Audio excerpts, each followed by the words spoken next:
O estudo sobre a natureza, a da igreja, deve analisar aquilo que ela é em essência, o que define uma igreja genuinamente cristã.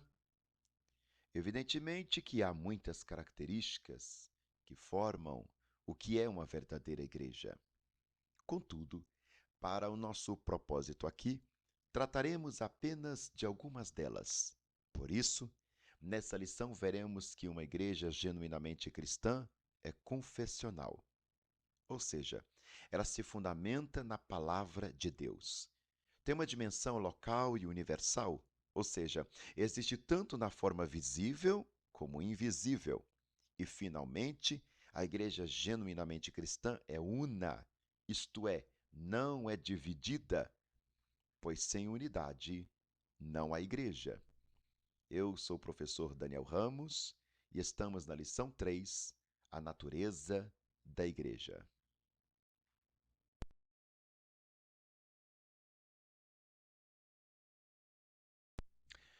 Tópico primeiro: a natureza da igreja na sua dimensão confessional, fundamentada na palavra. Uma igreja verdadeiramente bíblica é firmada na palavra de Deus.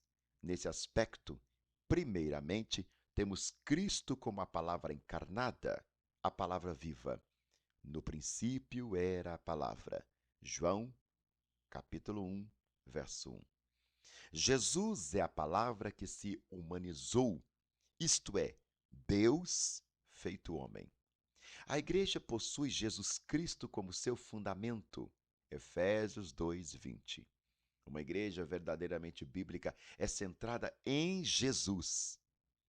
Em segundo lugar, uma igreja bíblica é fundamentada nas Escrituras Sagradas, a palavra inspirada. Se não existe igreja sem Jesus, da mesma forma, não há igreja verdadeira sem fundamentação bíblica, segundo Timóteo 3,15. A heterodoxia, o desvio doutrinário e a apostasia vêm pelo distanciamento e abandono da palavra de Deus. Habitada pelo Espírito. A igreja é habitada pelo Espírito, dirigida e capacitada por ele. O Espírito Santo é a força motriz da igreja. Na verdade, a obra do Espírito começa no seu trabalho de convencimento do pecador. É o Espírito quem convence o ser humano do pecado. João 16, versos 8 a 11. É o Espírito quem produz a obra da regeneração. Quando o evangelista Lucas diz que o Senhor abriu o coração de Lídia, Atos 16, 14, aí vemos uma obra poderosa do Espírito Santo trazendo convencimento para a salvação. Quem faz parte da igreja anda no Espírito. Quando alguém responde à mensagem da cruz, o Espírito de Deus produz nele a certeza da salvação. Romanos 8,16. Agora, regenerado, o cristão passa a andar ou ser dirigido pelo Espírito. Romanos 8,14. O fracasso na vida espiritual está no fato de não andarmos na esfera do Espírito. Gálatas 5, versos 16 e 17. O Espírito, portanto, habita o crente, capacitando-o. Atos 1, verso 8. Sem a capacitação do Espírito, a igreja é inoperante e perde a sua essência. Segundo tópico: a natureza da igreja nas suas dimensões local e universal. Local e visível. Biblicamente, podemos falar da igreja em relação à sua dimensão espacial, isto é, em relação ao local ou espaço geográfico. Ela pode ser vista, pode ser sentida. Nesse aspecto, a igreja existe localmente. Assim, vemos os apóstolos escrevendo suas cartas a determinadas igrejas situadas em diferentes locais. à igreja de Deus que está em Corinto. 1 Coríntios 1, 2. Aos estrangeiros dispersos do Ponto, Galácia, Capadócia, Ásia, Bitínia. 1 Pedro 1, 1. Nesses textos, vemos as Escrituras se referindo à eclésia, a comunidade de crentes situadas em diferentes locais. As particularidades das igrejas locais. Pelo teor das cartas neotestamentárias, observamos que estas igrejas locais possuíam suas particularidades. Os problemas encontrados em uma não eram necessariamente os mesmos da outra. Filipenses 4, versos 2 e 3, 2 Tessalonicenses 3, versos 11 e 12.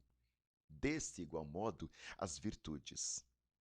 Por outro lado, embora estivessem todas sobre a mesma supervisão apostólica, observamos que eram autônomas, uma em relação às outras.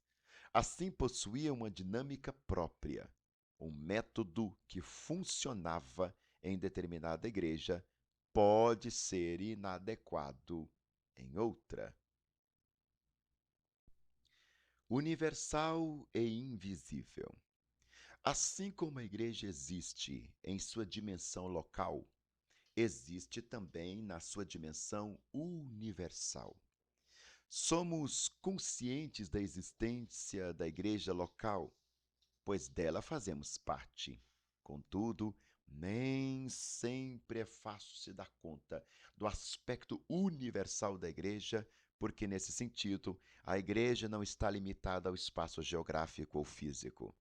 Assim, a Igreja Universal e Invisível é formada por todos os cristãos regenerados que estão em todos os lugares e por aqueles que já estão também na glória. Hebreus 12, 23. Não se limitando somente à dimensão terrena. Aqui é importante se diferenciar igreja de denominação. Numa cidade, por exemplo, pode haver várias denominações, contudo, somente há uma igreja. A igreja é divina, as denominações são humanas. As denominações podem ser temporárias, a igreja não. As denominações podem desaparecer, mas a igreja é indestrutível. Mateus 16, 18. Convém dizer que nem todo grupo que se diz cristão pode ser visto como fazendo parte da igreja cristã. Há grupos que se autodenominam igreja, contudo, são sinagogas de Satanás. Apocalipse 3, 9. Entretanto, o que fará com que uma igreja ou denominação seja cristã é a sua fidelidade a Cristo e as Escrituras sagradas. Terceiro tópico: a igreja na sua dimensão comunitária. A igreja é una. Isso significa que a igreja é indivisível. Na analogia onde compara a igreja ao corpo humano, Paulo deixa bem claro que uma igreja verdadeiramente cristã é unida porque não pode haver divisão no corpo. 1 Coríntios 12, 2. Jesus disse que um reino dividido não subsistirá. Mateus 12, 25. Esse princípio se aplica à igreja também. O que o diabo não consegue contra a igreja por meio da perseguição, ele consegue por meio da divisão. Devemos evitar a todo custo o partidarismo, as preferências e os exclusivismos, se quisermos preservar a unidade da igreja local. Efésios 4, verso 3.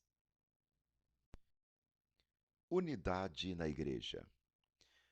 Paulo escreveu à igreja de Filipos: contemplai a minha alegria, para que sintais o mesmo, tendo o mesmo amor, o mesmo ânimo, sentindo a mesma coisa. Filipenses 2:2. Esse texto mostra o anseio do apóstolo pela unidade da igreja, que, como corpo de Cristo em sua forma coletiva, deve zelar pela unidade, e da mesma forma, cada crente deve buscar por isso. Diversidade na unidade. Isso reverbera o anseio de Jesus pela unidade dos seus discípulos. Em João 17, ali há o que os teólogos chamam de unidade de essência. Na Trindade, o Pai, o Filho e o Espírito Santo são pessoas diferentes, com uma mesma essência, possuindo a mesma substância e um só propósito. Da mesma forma, os cristãos devem buscar esse tipo de unidade. Nesse aspecto, unidade não é uniformidade.